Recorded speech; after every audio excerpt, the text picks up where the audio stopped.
80ರಿಂದಲೂ ಕೂಡ ನಾನು ಸಾವಯವದಲ್ಲೇ ಏನು ನಮ್ಮ ದೇಶೀಯ ಸಾಂಪ್ರದಾಯಿಕ ಬೇಸಾಯ ಮಾಡ್ಕೊಂಡಿರೋದ್ರಿಂದ ಯಾವುದೇ ರೀತಿಯ ಮಣ್ಣಿಗೆ ರಾಸಾಯನಿಕ ಸೇರಿಸಿಲ್ಲ, ಬೆಳೆಗಳಿಗೆ ವಿಷ ಹೊಡೆದಿಲ್ಲ. ಈ ನಿಟ್ಟಿನಲ್ಲಿ ನಾನು ಬಂದದಿಂದ ನನಗೆ ಒಳ್ಳೆಯ ಫಲಿತಾಂಶ ಸಿಕ್ಕಿದೆ. ಏನು ನಾವು ಮನೆ ಗುಡಿಸ್ತೀವಲ್ಲ ಆ ಥರ ಎಲ್ಲ ಕಳೆ ಗಿಡಗಳನ್ನೆಲ್ಲ ತೆಗೆದು ಉಳುಮೆ ಮಾಡಿ ಇಟ್ಕೊಂಡಿರ್ತಾರೆ.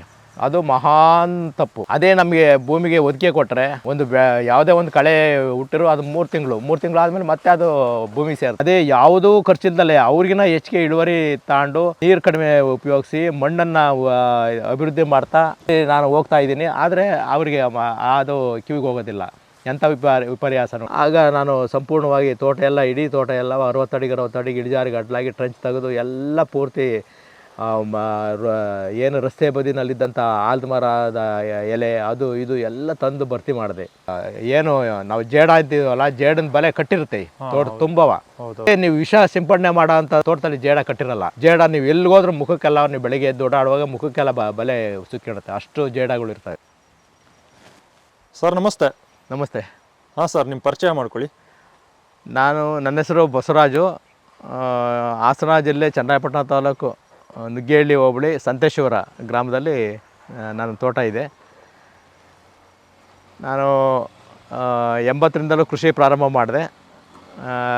ಈಗ 30 ವರ್ಷದಿಂದಲೂ ಉಳುಮೆ ಇಲ್ಲದಲೇ ವ್ಯವಸಾಯ ಮಾಡ್ತಾಯಿದ್ದೀನಿ.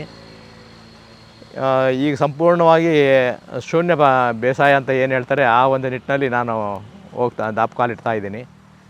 ಹೀಗಾಗಿ ನನ್ನ ತೋಟದಲ್ಲಿ ತೆಂಗು ಮೊದಲು ಪ್ರಾರಂಭದಲ್ಲಿ ವಾರ್ಷಿಕ ಬೆಳೆ ರಾಗಿ, ತೊಗರಿ, ಹೆಸರು, ಉದ್ದು ಎಲ್ಲ ರೀತಿ ವಾರ್ಷಿಕ ಬೆಳೆಗಳು ಬೆಳೆದು ಮತ್ತು ತರಕಾರಿ ಬೆಳೆದು ಜೀವನ ಪ್ರಾರಂಭ ಮಾಡಿದೆ.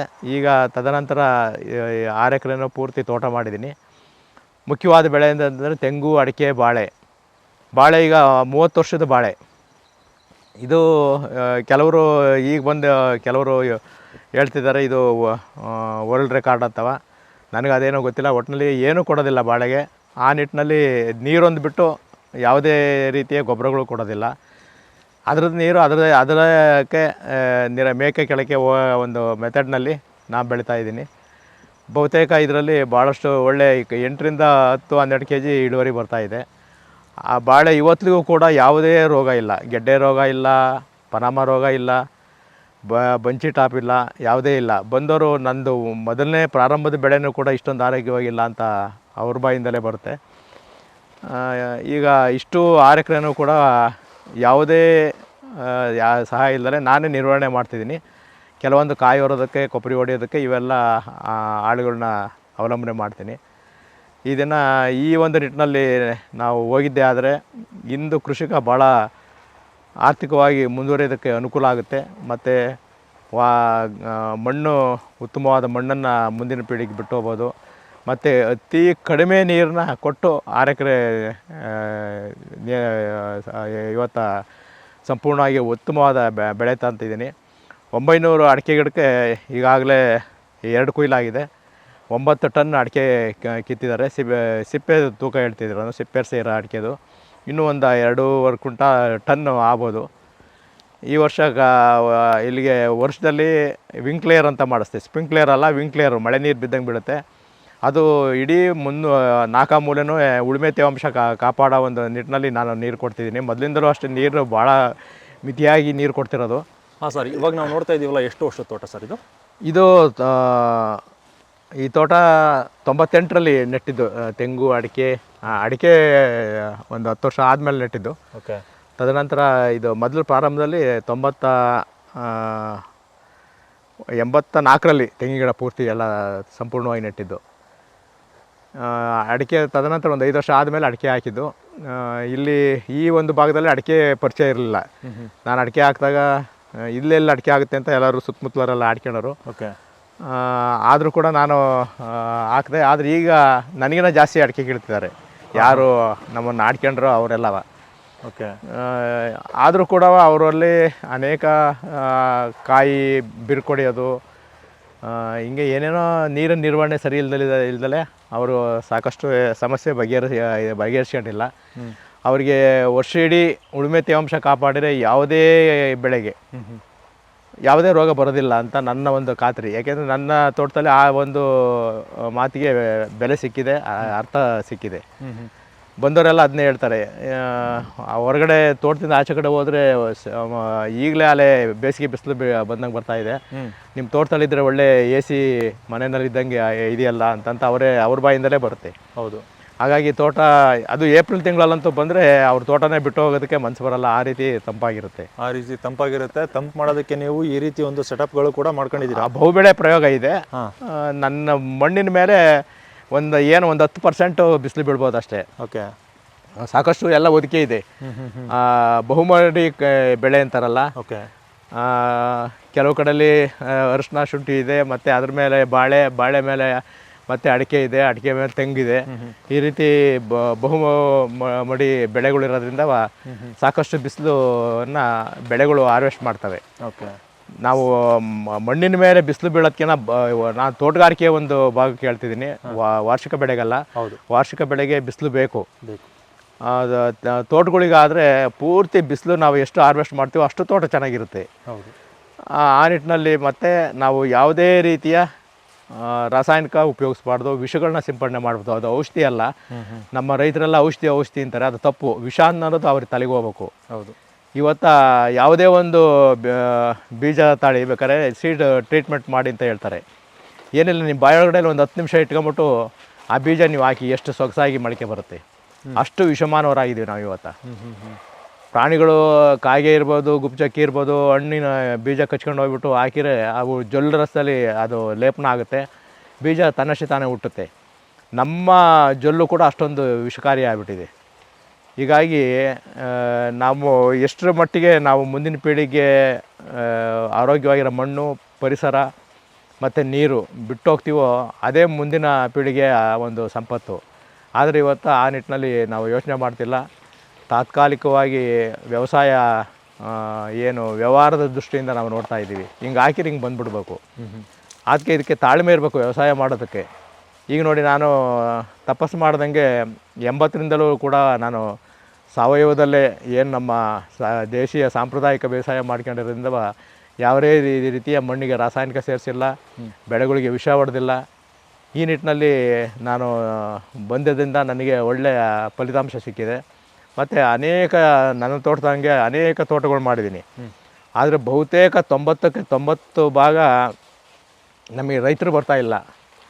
ಅವನ ಹತ್ರ ಏನು ಹೋಗೋದು ಅಂತ ಬರೋದಿಲ್ಲ. ಆದರೆ ಏನು ನಿವೃತ್ತಿ ಹೊಂದಿದಂಥ ನೌಕರಿ ವರ್ಗದವರು, ಲೆಕ್ಚರರ್ ಇರ್ಬೋದು, ಮಾಸ್ಟರ್ಗಳಿರ್ಬೋದು, ಅವರು ಬಂದು ಭಾಳ ಬೇಗ ಅನುಕರಣೆ ಮಾಡ್ತಾರೆ ಮತ್ತು ಫಲಿತಾಂಶನೂ ಚೆನ್ನಾಗೈತಾ ಅಂತಾರೆ. ಆದರೆ ರೈತರಿಗೆ ಏನೋ ಒಂಥರ ಕೀಳಿರಿಮೆ, ಅವನ್ನೇನು ಕೇಳೋದು ಅನ್ನೋ ಒಂದು ನಿಟ್ಟಿನಲ್ಲಿ. ಒಂದು ಉದಾಹರಣೆ ಹೇಳ್ತೀನಿ. ಮೊದಲು ಪ್ರಾರಂಭದಲ್ಲಿ ಬಂದಾಗ ನನಗೆ ದನ ಕಟ್ಟೋದಕ್ಕೆ ಕೊಟ್ಟಿಗೆ ಇರಲಿಲ್ಲ. ಬೇರೆಯವರ ಕೊಟ್ಟಿಗೆನಲ್ಲಿ ದನ ಕಟ್ಟಿವೆ. ಅದು ಮಣ್ಣಿನ ನೆಲ ಇರೋದ್ರಿಂದ ಬೆಳಗ್ಗೆ ಎದ್ದರೆ ಗಂಜಲ ಮತ್ತು ಸಗಣಿ ಎಲ್ಲ ಲೇಪನ ಆಗಿರೋದು ಮೈಗಳೆಲ್ಲ. ಆ ನಿಟ್ಟಿನಲ್ಲಿ ದನಗಳು ಮೈ ಭಾಳ ಬೇಗ ಕೊಳೆ ಆಗೋದು. ಇದನ್ನೆಲ್ಲ ಯೋಚನೆ ಮಾಡಿ ಒಂದು ಸರಿ ಇಲ್ಲೇ ನಮ್ಮ ಒಂದು 4 ಕಿಲೋಮೀಟ್ರಲ್ಲಿ ನಾರಿನ ಫ್ಯಾಕ್ಟ್ರಿ ಇದೆ. ಆ ಬರ್ತಾವ ದಾರಿನಲ್ಲಿ ಅದು ವೇಸ್ಟ್ ಏನೀಗ ತೆಂಗಿನ ನಾರಿಂದು ಕೋಕೋಪಿಟ್ ಅಂತ ಹೇಳ್ತಾರೆ, ಅದನ್ನು ಡಂಪ್ ಮಾಡಿಬಿಟ್ಟು ಬೆಂಕಿ ಇಡೋರು. ನಾನು ಬರ್ತಾವ ಸಂತೆಗೆ ಸೌತೆಕಾಯಿ ತಗೊಂಡೋಗಿದ್ದೆ. ಮಾರಿ ಬರುವಾಗ ಸೈಕಲಲ್ಲಿ ಒಂದು ಚೀಲ ಕಟ್ಕೊಂಬಂದು ಕೊಟ್ಟಿಗೆ ಗಾಡಿದೆ. ಬೆಳಗ್ಗೆ ನೋಡಿದರೆ ದನಗಳು ಮೈ ಯಾವುದೂ ಕೊಳೆ ಆಗಿರಲಿಲ್ಲ. ಆ ಒಂದು ಏನು ಕೋಕೋಪಿಟ್ಟು ಗಂಜಲಲ್ಲಿ ನೆಂದಿರೋದು ಮತ್ತು ಸಗಣಿನಲ್ಲಿ ಗುಡಿಸಿ ಹಾಕಿದಾಗ ಸಗಣಿ ಬೆರಕೆ ಆಗೋದು, ಅದರಲ್ಲಿ ಲಿಗ್ನಿನ್ ಅಂಶ ಇರುತ್ತೆ. ಅದಕ್ಕೆ ಎಷ್ಟು ಸಾರ್ವಜನಿಕ ಸೇರುತ್ತೋ ಅಷ್ಟು ಬೇಗ ಡಿಕಂಪೋಸ್ ಆಗುತ್ತೆ, ಅಂದರೆ ಅದು ಮಾಗುತ್ತೆ. ಹಂಗಾಗಿ ಅದನ್ನು ಗೊಬ್ಬರ ಮಾಡೋಕ್ಕೆ ಶುರು ಅದೇ ಅವಾಗೆಲ್ಲ ಆಡ್ಕೊಂಡ್ರು, ಇವನೊಬ್ಬ ಹುಚ್ಚ ಅಂತವ. ಆದರೂ ನನ್ನ ದಾರಿ ನಾನು ಚೆನ್ನಾಗಿತ್ತು, ನಾನು ಅನುಕರಣೆ ಮಾಡ್ತಾ ಹೋದೆ. ಈಗ ನೋಡಿ, ಈಗ ಅದನ್ನು ಬ್ರ್ಯಾಂಡ್ ಮಾಡಿ ಕೋಕೋಪಿಟ್ಟು ಮಾರ್ತಿದ್ದಾರೆ. ಅಂಥ ಒಂದು ಸನ್ನಿವೇಶಕ್ಕೆ ಅಷ್ಟು ಮಟ್ಟಕ್ಕೆ ಹೋಗಿದೆ. ಅವಾಗಿನ್ನೂ ಕೋಕೋಪಿಟ್ ಮಾಡ್ತಿರಲಿಲ್ಲ. ಬೆಂಕಿ ಇಡೋರು, ರೋಡ್ ಸೈಡ್ ಡಂಪ್ ಮಾಡಿಬಿಟ್ಟು ಅಲ್ಲಿ ಬೆಂಕಿ ಇಡೋರು. ಓಕೆ. ಇವತ್ತು ಅದೇ ಮಾರ್ಕೆಟು. ನಾರಿಗೆ ಇವತ್ತು ಮಾರ್ಕೆಟ್ ಇಲ್ಲ, ನಾರು ಲಾಟ್ ಬಿದ್ದಿದೆ ಫ್ಯಾಕ್ಟ್ರಿಗಳಲ್ಲಿ. ಆ ಕೋಕೋಪಿಟ್ಗಳನ್ನ ಬ್ರ್ಯಾಂಡ್ ಮಾಡಿ ಮಾರ್ತಿದ್ದಾರೆ. ಹೌದು. ಆ ಒಂದು ಪರಿಸ್ಥಿತಿ ಇವತ್ತು ಬಂದಿದೆ. ಭೂಮಿ ಮೇಲೆ ಏನು ಬೆಳೆಯುತ್ತೆ, ಏನು ಪ್ರತಿಯೊಂದು ವಸ್ತುಗಳಿಗೂ ಅಷ್ಟು ಬೆಲೆ ಇದೆ. ಹೌದು. ಅದನ್ನು ನಾವು ಉಪಯೋಗಿಸೋ ಒಂದು ವಿಧಾನ ಕಲ್ತ್ಕೋಬೇಕಷ್ಟೇ. ಹೀಗಾಗಿ ಒಂದು ಸಸ್ಯ ತ್ಯಾಜ್ಯ ಇರ್ಬೋದು ಯಾವುದೇ ಆಗಲಿ ನಾವು ಬೆಂಕಿ ಇಟ್ಟು ನಮ್ಮ ರೈತರು ಅಲ್ಲಿಗೆ ಒಂದು ಕಡ್ಡಿ ಚುಚ್ಕೋಬೇಕು ಅಂತ ಬಿಡಲ್ಲ, ಅಷ್ಟು ಕ್ಲೀನಾಗಿ ಇಟ್ಕೊಂಡಿರ್ತಾರೆ ತೋಟವ. ಏನು ನಾವು ಮನೆ ಗುಡಿಸ್ತೀವಲ್ಲ ಆ ಥರ ಎಲ್ಲ ಕಳೆ ಗಿಡಗಳನ್ನೆಲ್ಲ ತೆಗೆದು ಉಳುಮೆ ಮಾಡಿ ಹೌದು ಇಟ್ಕೊಂಡಿರ್ತಾರೆ. ಅದು ಮಹಾನ್ ತಪ್ಪು. ಅದೇ ನಮಗೆ ಭೂಮಿಗೆ ಒದಿಕೆ ಕೊಟ್ಟರೆ ಒಂದು ಯಾವುದೇ ಒಂದು ಕಳೆ ಹುಟ್ಟಿರೋ ಅದು 3 ತಿಂಗಳು ಆದಮೇಲೆ ಮತ್ತೆ ಅದು ಭೂಮಿ ಸೇರುತ್ತೆ. ಆ ಭೂಮಿ ಸೇರಿದಾಗ ಅದನ್ನು ನಾವು ಇಂಗಾಲ ಅಂತೀವಿ. ನಾವು ಏನು ಕೊಟ್ಟಿಗೆ ಗೊಬ್ಬರ ಇರ್ಬೋದು, ಕುರಿ ಗೊಬ್ಬರ ಇರ್ಬೋದು, ಬೇರೆ ಯಾವುದೇ ರೀತಿಯ ಗೊಬ್ಬರ, ಕಾಂಪೋಸ್ಟ್ ಗೊಬ್ಬರಗಳು ಅಂತ ಅಂತೀವಲ್ಲ, ಅವು ಸಸ್ಯಗಳ ತ್ಯಾಜ್ಯ ಇವೆಲ್ಲವೂ ಇಂಗಾಲ ರೂಪದಲ್ಲಿ ನಾನಾ ರೀತಿಯಲ್ಲಿ ನಾವು ಭೂಮಿ ಸೇರಿಸ್ತೀವಿ. 1 kg ಮಣ್ಣಲ್ಲಿ 100 ಗ್ರಾಮ್ ಇಂಗಾಲ ಇರಬೇಕು. ಆ ಮಣ್ಣು ಒಳ್ಳೆ ಉತ್ತಮವಾದ ಆರೋಗ್ಯವಾಗಿರುವಂಥ ಮಣ್ಣು ಅಂತವ ನಮ್ಮ ವಿಜ್ಞಾನಿಗಳೆಲ್ಲ ಹೇಳ್ತಿದ್ದಾರೆ.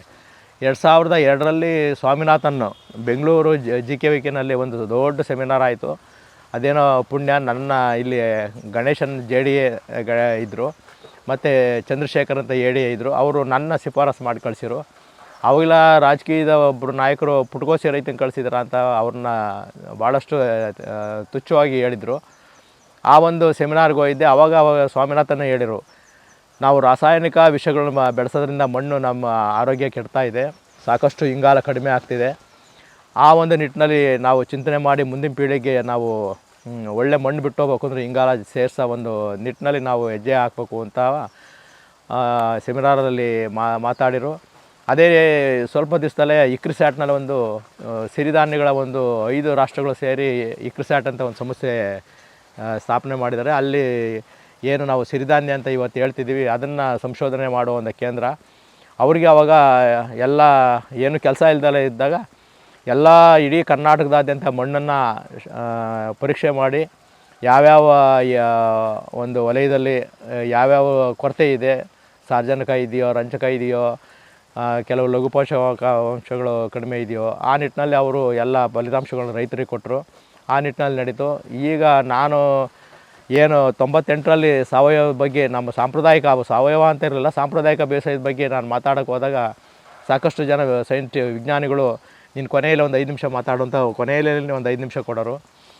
ಇವತ್ತು ನಮ್ಮನ್ನೇ ಹೋದರೆ ಮೊದಲು ನಮಗೆ ಆದ್ಯತೆ ಕೊಡ್ತಾರೆ. ಏಕೆಂದರೆ ಈಗ ಅವ್ರ ದಾರಿ ಕೆಟ್ಟು ನಮ್ಮ ದಾರಿ ಸರಿಯಿಲ್ಲ, ಮಣ್ಣು ಹಾಳು ಮಾಡ್ತಿದ್ದೀವಿ, ವಾತಾವರಣ ಹಾಳು ಮಾಡ್ತಿದ್ವಿ, ನೀರು ಹಾಳು ಮಾಡ್ತಿದ್ದೀವಿ ಅಂತ ಎಲ್ಲ ಮನವರಿಕೆಯಾಗಿ ಇವತ್ತು ಅದಕ್ಕನ್ನೇ ಒಂದು ಸಾವಯವ ಕೃಷಿ ಮತ್ತು ಶೂನ್ಯ ಕೃಷಿ ಈ ಥರ ಏನೇನೋ ಹೆಸರು ಕರೆದು ಸಾಂಪ್ರದಾಯಿಕ ಬೇಸಾಯ ನಿಟ್ಟಿನಲ್ಲಿ ಬರ್ತಾಯಿದ್ದಾರೆ. ಈಗ ನೋಡಿ, ಮೊದಲು ಪ್ರಾರಂಭದಲ್ಲಿ ನಾವು ಚಿಕ್ಕ ಹುಡುಗರಿದ್ದಾಗ ದನ ಕಾಯಕ್ಕೆ ಹೋಗಿವು, ಗುಡ್ಡದಲ್ಲಿ ನೀರು ಹರಿತಿರೋದು, ಆ ನೀರನ್ನ ದನಗಳು ಕುಡ್ದಂಗೆ ಹಿಂಗೆ ಬಕ್ಕಂಗೆ ಕುಡಿವು. ನಮಗೇನು ಯಾವ ನೆಗಡೆ ಆಗ್ತಿರಲಿಲ್ಲ, ತಲೆನೋವು ಬರ್ತಿರಲಿಲ್ಲ, ಜ್ವರ ಬರ್ತಿರಲಿಲ್ಲ. ಅದೇ ಇವತ್ತೇನಾರು ಆ ಥರ ನೀರು ನೀವು ನೀರು ಕುಡೀರಿ, ಮಾರನೇ ದಿವಸಲೇ ನಿಮಗೆ ನೆಗಡೆ, ಜ್ವರ ಎಲ್ಲ ಬರುತ್ತೆ. ಏಕೆಂದರೆ ಅಷ್ಟು ಮಣ್ಣು ಹಾಳು ಮಾಡಿಬಿಟ್ಟಿದ್ದೀವಿ ನಾವು. ಮನುಷ್ಯ ಇದ್ದಿದ್ದ ಕಡೆ ಎಲ್ಲವ ಹಾಳೆಯ. ಅದೇ ಒಂದು ಪ್ರಾಣಿ ಇದ್ದರೆ ಅದರ ಮಲಮೂತ್ರ ಹಾಕಿ ಅದನ್ನು ಮಣ್ಣನ್ನು ಒಂದು ಶಕ್ತಿಯ ಹೆಚ್ಚಿಸುತ್ತೆ. ಆದರೆ ಈ ಮನುಷ್ಯ ಹಂಗಲ್ಲ, ಹೋಗಿದ ಕಡೆ ಎಲ್ಲವ ಇವನು ಎಲ್ಲದೂ ಪರಿಸರನ ಹಾಳು ಮಾಡ್ತಿದ್ದಾನೆ, ಮಣ್ಣು ಹಾಳು ಮಾಡ್ತಿದ್ದಾನೆ ಎಲ್ಲವೂ. ಯಾಕೆ ಅಂತಂದರೆ ಇವನು ಎಲ್ಲ ವ್ಯಾಪಾರ ದೃಷ್ಟಿಕೋನದಲ್ಲಿ ಮಾಡ್ತಾಯಿದ್ದಾನೆ. ಮೊದಲು ವ್ಯವಸಾಯ ಅನ್ನೋದು ಜೀವನ ಪದ್ಧತಿ ಆಗಿತ್ತು, ಆದರೆ ಇವತ್ತು ವ್ಯವಹಾರ ದೃಷ್ಟಿಯಿಂದ ನೋಡೋದ್ರಿಂದ ಭಾಳಷ್ಟು ಹಾಳು ಮಾಡ್ತಾಯಿದ್ದಾನೆ.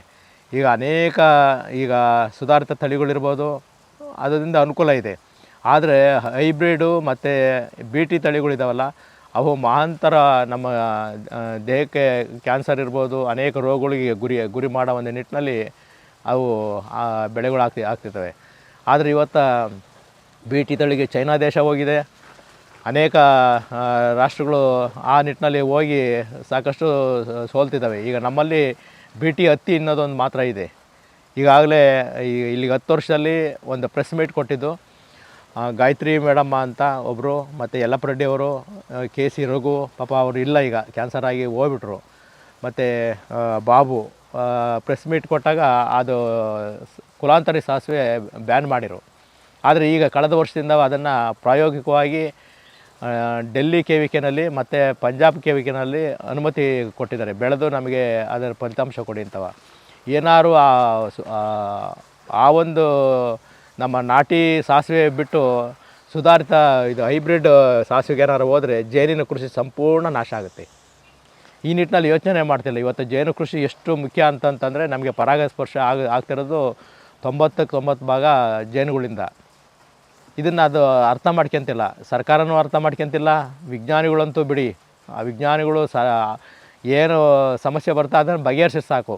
ಆಹಾರದ ಕೊರತೆ ಇತ್ತು, ಆಹಾರ ಕೊರತೆ ರಾಸಾಯನಿಕ ಬಳಸಿ ನಿಯಂತ್ರಣ ಮಾಡಿರೋ ಈ ರೀತಿ ಅವ್ರಿಗೆ ಸಮಸ್ಯೆಗಳನ್ನ ಬಗೆಹರಿಸೋಕ್ಕೋಸ್ಕರ ಮಾತ್ರ ಇದ್ದಾರೆ ಹೊರತು ಅವ್ರು ಈ ನಿಟ್ಟಿನಲ್ಲಿ ಹೇಳಿರಿಗೆ ಅವ್ರ ಕಿವಿಗೆ ಹೋಗಲ್ಲ.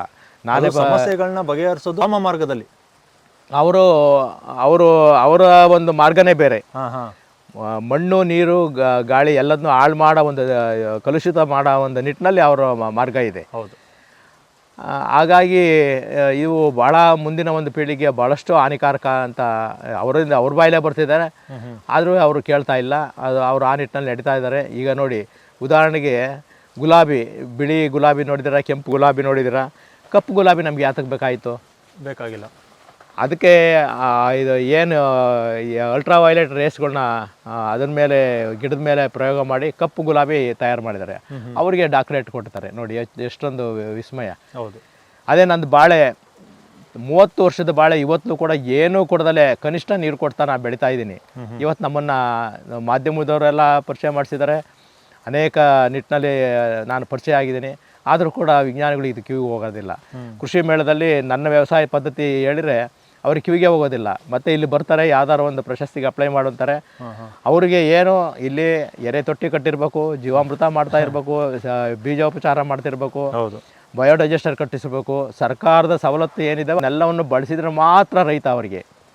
ಅದೇ ಯಾವುದೂ ಖರ್ಚಿಲ್ದಲೆ ಅವ್ರಿಗಿನ ಹೆಚ್ಚಿಗೆ ಇಳುವರಿ ತಗೊಂಡು ನೀರು ಕಡಿಮೆ ಉಪಯೋಗಿಸಿ ಮಣ್ಣನ್ನು ಅಭಿವೃದ್ಧಿ ಮಾಡ್ತಾ ನಿಟ್ಟಿನಲ್ಲಿ ನಾನು ಹೋಗ್ತಾ ಇದ್ದೀನಿ. ಆದರೆ ಅವರಿಗೆ ಅದು ಕಿವಿಗೆ ಹೋಗೋದಿಲ್ಲ.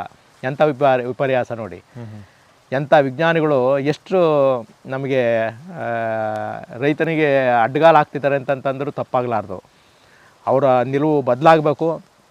ನಮ್ಮ ಸಾಂಪ್ರದಾಯಿಕ ಬೇಸಾಯದ ಒಂದು ನಿಟ್ಟಿನಲ್ಲಿ ಅವರು ಕೂಡ ಚಿಂತನೆ ಮಾಡಬೇಕು. ವಿಷಮುಕ್ತ ಆಹಾರ ಕೊಡಬೇಕೇ ಹೊರತು ಹೊಟ್ಟೆ ತುಂಬ ಆಹಾರ ಕೊಡೋದೊಂದು ದೊಡ್ಡದಲ್ಲ. ಇಲ್ಲೇ ಅರ್ಕಲ್ಗೂಡಿನಲ್ಲಿ 1,000 ಹಸ ಕಟ್ಟಿದ್ದೀನಿ ಅಂತ ಒಬ್ಬರು ರಂಗಸ್ವಾಮಿನವರು ಹೇಳ್ಕೊಂಡ್ರು. ನನಗೆ ಭಾಳ ಬೇಜಾರಾಯಿತು. ನಾನು ಅವರಿಗೆ ಪಕ್ಕದಲ್ಲಿ ಇದ್ದವರಿಗೆ ಹೇಳಿದೆ, ಇವರು ನಮ್ಮ ದೇಶೀಯ ಹಸುಗಳ್ನೇನಾದ್ರು 1000 ಹಸ ಕಟ್ಟಿದರೆ ಇವರಿಗೆ ಭಾರತ ರತ್ನ ಪ್ರಶಸ್ತಿ ಕೊಡೋರು. ಈ ಸರ್ಕಾರ ಆಗ್ಬೋದು, ಈ ಥರ ರೈತರಾಗ್ಬೋದು, ಹೊಟ್ಟೆ ತುಂಬ ಕೆಲಸ ಮಾಡ್ತಿದ್ದಾರೆ ಹೊರತು ರೋಗ ನಿರೋಧಕ ಶಕ್ತಿ ತುಂಬ ಅಂತ ಒಂದು ನಿಟ್ಟಿನಲ್ಲಿ ನಡೀತಾ ಇಲ್ಲ. ಇವತ್ತು ಹಾಲು ನಮ್ಮ ದೇಶದಲ್ಲಿ ಪ್ರಪಂಚದಲ್ಲೇ ಹೆಚ್ಚಿನ ಉತ್ಪಾದನೆಯಲ್ಲಿ ನಾವು ಹೆಸರು ಮಾಡಿದ್ದೀವಿ ನಿಜ. ಆದರೆ ಅದು ಹಾಲು ಚಿಂತನೆ ಮಾಡಿ, ನೈಜವಾಗಿ ಒಂದು ಹಸು ಅದರ ಶರೀರಕ್ಕೆ ತಕ್ಕನಾಗಿ ಎಷ್ಟು ಹಾಲು ಕೊಡುತ್ತೋ ಅದು ನೈಜವಾದ ಹಾಲು. ಇವರು ಅದಕ್ಕೆ ಬಲಾತ್ಕಾರವಾಗಿ ಇವರು ಏನು ಕೈ ತಿಂಡಿ ಅಂತ ಕೊಡ್ತಾರಲ್ಲ, ಕೈ ತಿಂಡಿಗೆ ರಾಸಾಯನಿಕಗಳನ್ನ ಬಳಸ್ತಿದ್ದಾರೆ. ಅದು ಅವರ ಒಂದು ಪ್ರಾಡಕ್ಟ್ ಖರ್ಚಾಗಲಿ ಅಂತವ ರಾಸಾಯನಿಕ ಬಳಸಿ ಕೊಡ್ತಾಯಿದ್ದಾರೆ. ಯಾವ ಕೈ ತಿಂಡಿ ಬಳಸಿದರೆ ಹೆಚ್ಚಿಗೆ ಹಾಲು ಕೊಡುತ್ತೆ ಅನ್ನೋದು ನಿಟ್ಟಿನಲ್ಲೂ ಕೂಡ ರೈತರು ಚಿಂತನೆ ಮಾಡಿ ಅವನ್ನ ತಂದಾಕ್ತಾರೆ.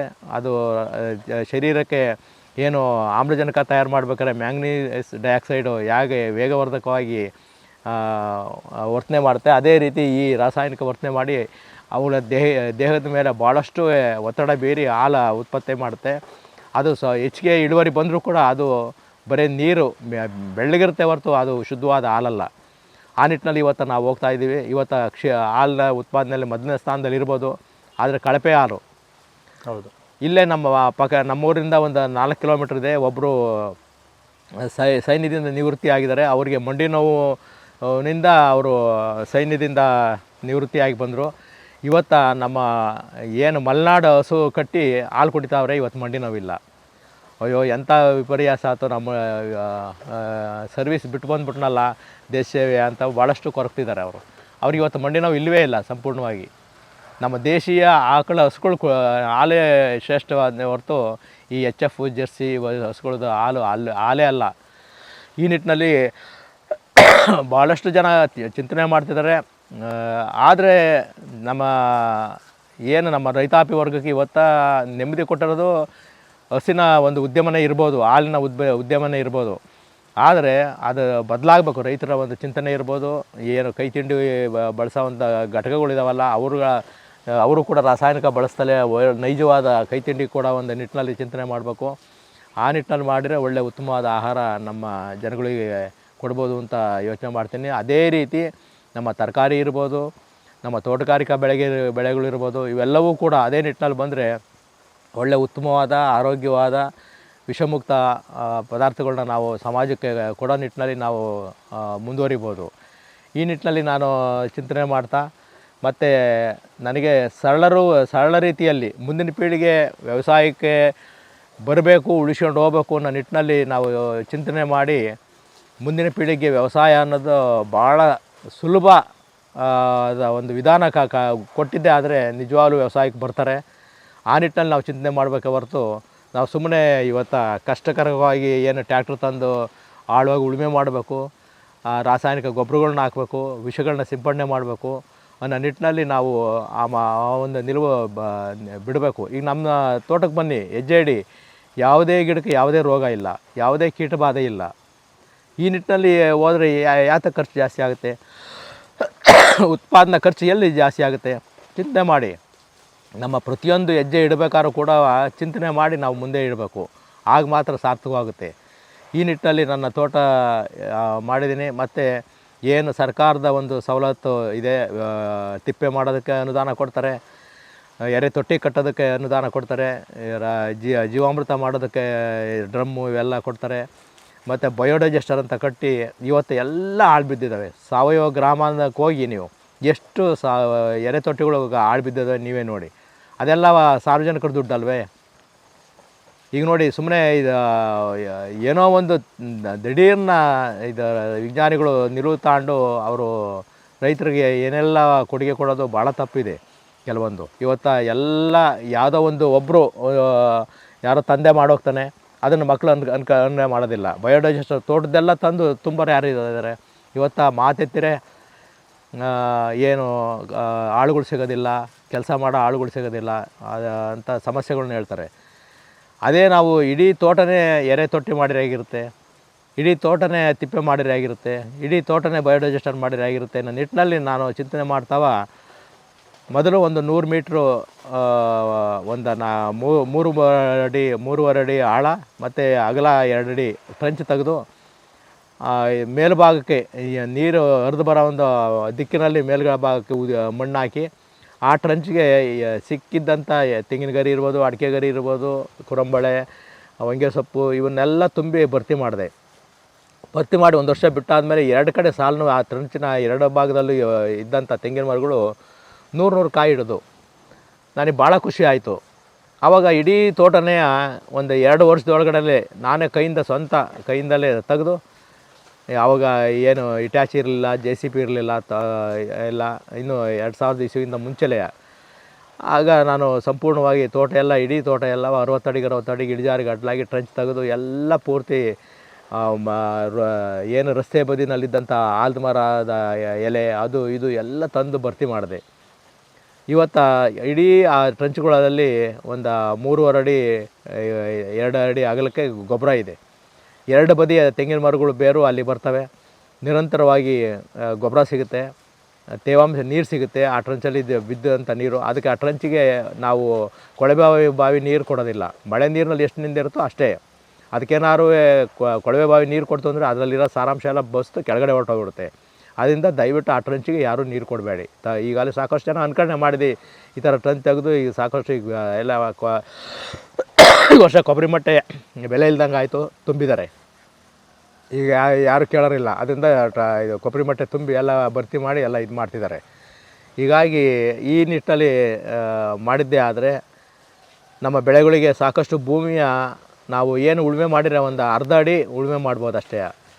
ಆದರೆ ಉಳುಮೆ ಮಾಡೋದಕ್ಕೋಸ್ಕರನೇ ನಾವು ಚಿಕ್ಕ ಹುಡುಗರಲ್ಲಿ ಪ್ರೈಮರಿ ಸ್ಕೂಲ್ನಲ್ಲೆಲ್ಲ ಓದಿದ್ದೀವಿ, ರೈತನ ಗೆಳೆಯ ಎರೆಹುಳು ಅನ್ನೋ ಒಂದು ನಿಟ್ಟಿನಲ್ಲಿ. ಅವು ಎಲ್ಲಿವರೆಗೆ ತೇವಾಂಶ ಇರುತ್ತೋ ಅಲ್ಲಿವರೆಗೂ ಸುರಂಗ ಮಾಡ್ಕೊಂಡು ಹೋಗ್ತವೆ. ಮೇಲ್ಭಾಗದಲ್ಲಿ ಸಸ್ಯ ತ್ಯಾಜ್ಯ ತಿಂದು ರಾತ್ರಿ ಹೊತ್ತು ಮೇಲ್ಗಡೆ ಬಂದು ಇಕ್ಕೆ ಹಾಕಿ ಮತ್ತೆ ಆ ಸುರಂಗದಲ್ಲಿ ಕೆಳಗಡೆ ಹೋಗಿ ಜೀವನ ಮಾಡ್ತವೆ. ಅದು ಭೂಮಿಯ ಕರುಳು. ಮತ್ತು ಅದರ ಆ ತೂತಲ್ಲಿ ಬಿದ್ದಂಥ ಮಳೆ ನೀರು ಸಂಪೂರ್ಣವಾಗಿ ಬಿದ್ದಾಗದಲ್ಲಿ ಇಂಗುತ್ತೆ, ಮತ್ತು ಗಾಳಿ ಸಿಗುತ್ತೆ, ಬೇರು ಸುದೀರ್ಘವಾಗಿ ಆಳಕ್ಕೆ ಹೋಗ್ತವೆ. ಎಷ್ಟು ಉಳುಮೆ ಆಯಿತು ಲೆಕ್ಕ ಕೇಳಿ, ಎಷ್ಟು ತೇವಾಂಶ ಇರುತ್ತೋ ಅಲ್ಲಿವರೆಗೂ ಹೋಗ್ತವೆ. 4 ಅಡಿ ಇದ್ದರೆ 4 ಅಡಿವರೆಗೂ ಆ ಎರೆಹುಳು ಸುರಂಗ ಮಾಡ್ಕೊಂಡು ಹೋಗುತ್ತೆ. ಆದರೆ ತೊಟ್ಟಿನಲ್ಲಿ ಕೂತು ತಿನ್ನುತ್ತಲ್ಲ ಆ ಎರೆಹುಳು ಅಲ್ಲ, ನಮ್ಮ ದೇಶದಲ್ಲ, ನಮ್ಮ ಮಣ್ಣಿನಲ್ಲಿರೋ ಎರೆಹುಳು ಆ ಕೆಲಸ ಮಾಡೋದು. ಈ ನಿಟ್ಟಿನಲ್ಲಿ ಚಿಂತನೆ ಮಾಡಿ ನಾವು ಇದು ಏನು 2 ಸಾಲಿಗೆ ಯಾವಾಗ ಟ್ರೆಂಚ್ ತೆಗೆದಾಗ ಅದು ಒಂದು ಹಾಸಿಗೆ ಆಗುತ್ತೆ. ಆ ಎರಡೂ ಬದಿಯ ಎರೆಹುಳು ಕೂಡ ಸುರಂಗ ಮಾಡ್ತವೆ. ಮಳೆ ನೀರು ಬಿದ್ದ ಜಾಗದಲ್ಲಿ ಇವತ್ತು ಎಷ್ಟೇ ಮಳೆ ಧಾರಾಕಾರ ಮಳೆ ಬಂದರೂ ಕೂಡ ಕೆಳಗಡೆ ಕರಿಯೋದಿಲ್ಲ, ಇಳಿಜಾರಿಗೆ ಬಿದ್ದ ಜಾಗದಲ್ಲೇ ಹಿಂಗುತ್ತೆ. 7-8ರಲ್ಲಿ ದಸರಾದಲ್ಲಿ ನಾನು ಮತ್ತು ಎ ಪಿ ಚಂದ್ರಶೇಖರು ಇದು ಕೇಶವಮೂರ್ತಿ ಅವರು ಸಭೆಯಲ್ಲಿ ಮಾತಾಡಿದ್ದು. ಆ ಸಭೆಯಲ್ಲಿ ಮಾತಾಡಿದ್ದ ಒಂದು ವಾರಕ್ಕೆ ಮಂಡ್ಯ KVKಯಿಂದ 2 ಜೀಪ್ನಲ್ಲಿ ಸೈಂಟಿಸ್ಟ್ಗಳು ಬಂದರು. ನಾನು ಅಲ್ಲಿ ಮಾತಾಡುವಾಗ ಹೇಳಿದ್ದೆ, ನಾನು ಯಾವುದೇ ಪುಸ್ತಕ ಓದಿಲ್ಲ, ಯಾವುದೇ ರೈತರ ಮಾಡಿದ್ದ ನಾನು ನೋಡಿಲ್ಲ, ನನ್ನ ಸ್ವಂತ ಅನುಭವದ ಮೇಲೆ ನಾನು ಮಾಡಿದ್ದೀನಿ. ಅಲ್ಲಿ ಏನು ಭೂಮಿ ತಾಯಿ ಅನುಭವ ಕೊಟ್ಟಿದ್ದಾಳೆ ಅದನ್ನು ನಿಮ್ಮ ಮುಂದೆ ಹಂಚಿಕೊಡ್ತಿದ್ದೀನಿ. ನೀವು ಬಂದು ನೋಡಿದರೆ ಅದೇ ಅಲ್ಲಿ ಇರಬೇಕು. ಆ ನಿಟ್ಟಿನಲ್ಲಿ ನಾನು ಮಾತಾಡ್ತಿದ್ದೀನಿ ಅಂತ ಅಂದಾಗ ಅವ್ರು ಬಂದರು. ಬತ್ತಿದ್ದಂಗೆ ಧಾರಾಕಾರ ಮಳೆ ಬಂತು. ನಾವು ಕಾಯಿ ತುಂಬ ಒಂದು ಶೆಡ್ನಲ್ಲಿ ಅಲ್ಲಿ ನಿಂತ್ಕೊಂಡ್ರು. ಮಳೆ ಬಿಟ್ಟಿದ್ದಾದಮೇಲೆ ಓಡಾಡಿದ್ರೆ ಒಂದು ಹನಿ ನೀರು ನಿಂತಿರಲಿಲ್ಲ, ಸ್ಪಂಜ್ ಇರ್ದಂಗೆ ಇರಿತ್ತು. ಮತ್ತು ಎಲ್ಲೋದ್ರೂ ಅವರು ಬೂಟ್ ಕಾಲುಗಳು ಒಂದು ಅರ್ಧ ಅಡಿ ಕಾಲಡಿ ಕೆಳಕ್ಕೆ ಹೋಗೋ ಹೊರತು ಮಣ್ಣು ಅಂಟ್ಕೊಂತಿರಲಿಲ್ಲ, ಅಷ್ಟು ಇತ್ತು. ತೋಟ ಎಲ್ಲ ಅಡ್ಡಾಡಿರು. ಅವರು ಯಾವುದೇ ಬೆಳೆಗಳಿಗೆ ರೋಗ ಇರಲಿಲ್ಲ. ಭಾಳ ಖುಷಿಪಟ್ಟು ಹೋದರು. ನೀನೇನು ಹೇಳಿದ್ದ ಅದು ಇಲ್ಲೇ ಅನುಭವನೇ ಅಪ್ಪ ಅಂತಂತ ಹೇಳಿ ಹೋದರು. ಈ ನಿಟ್ಟಲ್ಲಿ ನಾವು ರೈತರಿಗೆ ಸಲಹೆ ಕೊಡಬೇಕೆ ಹೊರತು ಏನೋ ಒಂದು ಮಾಡೋದು 1%, ಇನ್ನೊಂದು 99% ಅದಕ್ಕೆ ಬಣ್ಣ ಬಳಿದು ಮಾತಾಡೋದು ತಪ್ಪು. ಕೆಲವರು ಅನೇಕ ರೈತರು ಈ ನಿಟ್ಟಿನಲ್ಲಿ ದಾರಿ ತಪ್ಪಿಸ್ತಿದ್ದಾರೆ. ಒಬ್ಬನ ಕೊಲೆ ಮಾಡ್ಬೋದು, ಆದರೆ ಒಬ್ಬನ ರೈತನ ದಿಕ್ಕು ತಪ್ಪಿಸಿದ್ರೆ ಇಡೀ ಕುಟುಂಬನೇ ತಪ್ಪಿಸ್ದಂಗೆ, ಇಡೀ ಕುಟುಂಬ, ಇಡೀ ಸಮಾಜಕ್ಕೂ ಕೂಡ ನಾವು ದ್ರೋಹ ಮಾಡ್ದಂಗೆ. ಅದರಿಂದ ನಾವೇನು ಹೇಳ್ತೀವಿ ಅದು ನೈಜವಾಗಿರ್ಬೇಕು. ಮತ್ತು ನಾವು ನಾನೇ ಇರ್ಬೋದು, ಬೇರೆ ರೈತರೇ ಇರ್ಬೋದು, ಯಾವ್ದಾರು ಒಂದು ಅನುಭವ ಹೇಳಿದಾಗ ಅದನ್ನು ಪ್ರಾಯೋಗಿಕವಾಗಿ ಇದು ಸ್ವಲ್ಪ ಮಾಡಿ ಅದರಲ್ಲಿ ಫಲಿತಾಂಶ ಮಾಡ್ಕೊಂಡು ಅದನ್ನು ಇಡೀ ನಮ್ಮ ಜಮೀನಿಗೆ ಅನುಕರಣೆ ಮಾಡಬೇಕು. ನಾನು ಹೇಳಿ ಇನ್ನೊಬ್ರು ಹೇಳಿ ಯಾರೇ ಹೇಳಿರು ಕೂಡ ಆಯಾ ಭೂಮಿಗೆ ಅವನೇ ವಿಜ್ಞಾನಿ, ಬೇರೆಯವರು ವಿಜ್ಞಾನಿ ಆಗೋದಕ್ಕಾಗೋದಿಲ್ಲ. ನನ್ನ ತೋಟದಲ್ಲಿ ಅನೇಕ ಮಾರ್ಪಾಟಾಗುತ್ತೆ. ಅದಕ್ಕೆ ನಾನೇ ವಿಜ್ಞಾನಿನೋ, ನಾನೇ ಸಂಪೂರ್ಣವಾಗಿ ಬುದ್ಧಿವಂತನೇ ಹೊರತು ಬೇರೆಯವರು ಬಂದು ಹೇಳೋಕ್ಕಾಗಲ್ಲ. ನನ್ನ ತೋಟದಲ್ಲಿ ಇವತ್ತು ಓಡಾಡಿದ್ರೆ ಇದು ಏನು ನಾವು ಜೇಡ ಅಂತೀವಲ್ಲ, ಜೇಡನ ಬಲೆ ಕಟ್ಟಿರುತ್ತೆ ತೋಟ ತುಂಬವ. ಅದೇ ನೀವು ವಿಷ ಸಿಂಪಡಣೆ ಮಾಡೋ ಅಂಥ ಇದು ಜೇಡ ತೋಟದಲ್ಲಿ ಜೇಡ ಕಟ್ಟಿರಲ್ಲ. ಜೇಡ ನೀವು ಎಲ್ಲಿಗೋದ್ರೂ ಮುಖಕ್ಕೆಲ್ಲ, ನೀವು ಬೆಳಗ್ಗೆ ಎದ್ದು ಓಡಾಡುವಾಗ ಮುಖಕ್ಕೆಲ್ಲ ಬಲೆ ಸುತ್ಕೊಳ್ಳುತ್ತೆ, ಅಷ್ಟು ಜೇಡಗಳು ಇರ್ತವೆ. ಆ ಜೇಡಗಳು ಬಂದಂಥ ಕೀಟಗಳನ್ನ ಆ ಬಲೆಗೆ ಬೀಳ್ತವೆ, ಅದನ್ನು ಅವು ತಿಂತವೆ. ಮತ್ತು ಜೇನು ಕೃಷಿ ಮಾಡಿ ನಿಮಗೆ ಜೇನು ಎಷ್ಟು ಒಳ್ಳೆಯ ಉತ್ತಮವಾದ ಜೇನು ತುಪ್ಪ ಅಂತ ಹೇಳ್ತೀರಾ, ನಿಮಗೆ ಜೇನು ಸಿಗುತ್ತೆ. ನೀವು ನಿಮ್ಮ ಮಕ್ಕಳಿಗೆ ನೀವು ಚೆನ್ನಾಗಿ ತಿನ್ನಿ, ಹೆಚ್ಚಾಗಿದ್ದು ಬೇರೆಯವರಿಗೆ ಕೊಡಿ. ಈ ನಿಟ್ಟಿನಲ್ಲಿ ನಾವು ಎಲ್ಲವೂ ಬೇಕು, ಪ್ರತಿಯೊಂದು. ಆದರೆ ಎಲ್ಲವೂ ಕೂಡ ಪರಿಸರ ಹಾಳು ಮಾಡ್ದಂಗೆ, ಮಣ್ಣು ಹಾಳು ಮಾಡ್ದಂಗೆ, ನೀರು ಹಾಳು ಮಾಡ್ದಂಗೆ ಇದ್ದರೆ ಮಾತ್ರ ಭಾರಿ ಒಳ್ಳೆಯದು. ಈ ರೀತಿ ವ್ಯವಸಾಯದಲ್ಲಿ ಸಾಕಷ್ಟು ಅನುಭವಗಳು ಆದವು. ನಾವು ಮೊದಲು ಉಳುಮೆ ಮಾಡ್ತಿದ್ದೆ, 7 ಉಕ್ಕೆ ಹೊಡೆದ್ರೆ ಆ ಧೂಳು ಹೋಗಿ ಆ ಸುಳಿಗೆ ಕೂತ್ಕೊಂಡ್ರೆ ಹೇಳ್ದಂಗೆ ಫಸಲು ಬೀಳುತ್ತೆ ಅಂತ ನಮ್ಮ ಹಿರಿಯರು ಹೇಳಿದ್ರು. ಯಾಕೆಂದರೆ ಆವಾಗ ಮಳೆ ಆಶ್ರಯದಲ್ಲಿ ಇತ್ತು. ಮಳೆಗಾಲದಲ್ಲಿ ನೆಂದಂಥ ತೇವಾಂಶ ಇರಬೇಕು ಭೂಮಿನಲ್ಲಿ. ಅದನ್ನು ಕಾಪಾಡಬೇಕು ಅಂದರೆ ಮೇಲ್ಗಡೆಯಲ್ಲಿ ಮಣ್ಣು ಉಡಿ ಮಾಡಿ ಬಿಸಿಲು ಒಳಗಡೆಗೆ ಹೋಗ್ದಂಗೆ ತಡೆ ಹಿಡಿಯೋದಕ್ಕೆ ಉಳುಮೆ ಮಾಡೋರು. ಆದರೆ ಈಗ ಪ್ರತಿಯೊಬ್ಬರು 100ಕ್ಕೆ 100 ಭಾಗನೂ ಹೇಳ್ಬೋದು, ಎಲ್ಲೋ 1% ತೋಟಕ್ಕೆ ನೀರು ಕೊಡ್ದಲ್ಲೇ ಇರ್ಬೋದು ಅಷ್ಟೇ. ಮಳೆ ಆಶ್ರಯದಲ್ಲಿ ಇರೋದು ಭಾಳ ಕಡಿಮೆ. ಈ ನಿಟ್ಟಿನಲ್ಲಿ ಇದು ನಾವು ಯೋಚನೆ ಮಾಡಿದಾಗ ಇವತ್ತು ಪ್ರತಿಯೊಬ್ಬ ರೈತನು ಕೂಡ ನೀರು ಐತೆ ಅಂತಂದು ಯಥೇಚ್ಛವಾಗಿ ಸುಮ್ಮನೆ ಸ್ಟಾರ್ಟ್ ಮಾಡಿಬಿಟ್ಟು ಬಿಟ್ಟು ಹೋಗ್ತಾರೆ. ನಾವು ಆಟೋ ಹಾಕಿದ್ದಾರೆ. ಮತ್ತು ಇದು ಏನು ನೀವು ಕೂತಿತ್ತವಲ್ಲೇ ಮೊಬೈಲು ಇದು ರಿಮೋಟ್ರ್ ಇಟ್ಕೊಂಡಿದ್ದಾರೆ ಸ್ಟಾರ್ಟ್ ಮಾಡೋದಕ್ಕೆ. ಈ ಥರ ಎಲ್ಲವ ಇವತ್ತು ಸಿಕ್ಕಾಬಟ್ಟೆ.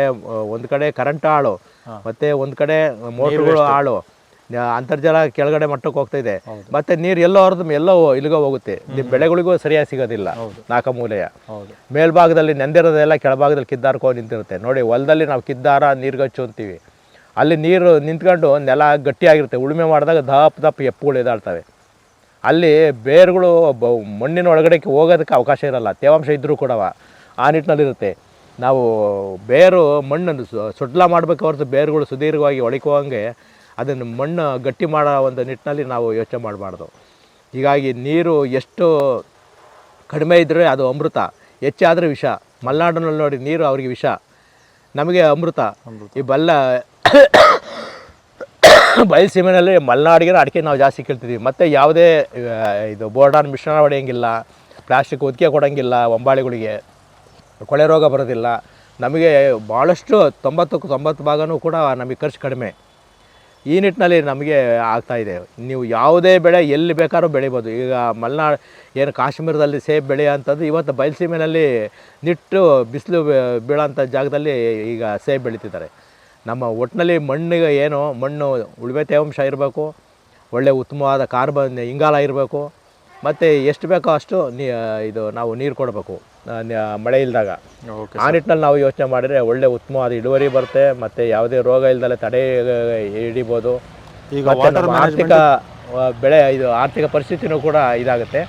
ಆದರೆ ನಮ್ಮ ತೋಟಗಳಲ್ಲಿ SB account, current account, FD account 3 ಇರಬೇಕು. ಆ ನಿಟ್ಟಿನಲ್ಲಿ ನಾವು ಬೆಳೆಗಳನ್ನು ಜೋಡಣೆ ಮಾಡಬೇಕು. ಸುತ್ತ ನೀವು ಅರಣ್ಯ ಗಿಡ ಹಾಕಿ. ಈಗ ನೋಡಿ, ನಾನು ಸಾಕಷ್ಟು ಈಗ ತೇಗದ ಮರ ಮಾರಿದೆ, ಸಿಲ್ವರ್ ಮರ ಮಾರಿದೆ. ಸಿಲ್ವರ್ ಮರ ಅಂತೂ ಹಾಕಲೇಬೇಡಿ, ಅದು ಆರ್ಸೆನಿಕ್ ಅನಿಲ ಬಿಡುಗಡೆ ಮಾಡುತ್ತೆ, ಅದು ಬೆಳೆಗಳಿಗೆ ಹಾನಿ ಮಾಡುತ್ತೆ.